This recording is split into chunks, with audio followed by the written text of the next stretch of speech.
Kittens have an instinct to hide illness that is so strong. Most owners do not realize their cat is sick until it is serious, which is why the first thing you should do for a kitten is establish a vet relationship before you need one. National Kitten Day is July 10th. Felicia and Pete Metzger founded National Kitten Day in 2015 to address the kitten overpopulation crisis. Shelters in the United States take in approximately 3.2 million cats annually, and kittens during kitten season, broadly May through October, make up the majority of that intake. Shelters run out of capacity every summer.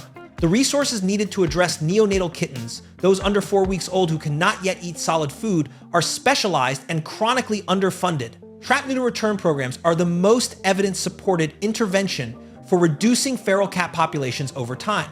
The holiday was designed to drive both adoption awareness and practical support for these programs.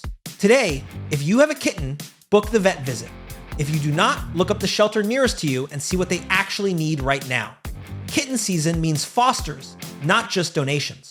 Share this with the person in your life who has been thinking about getting a cat.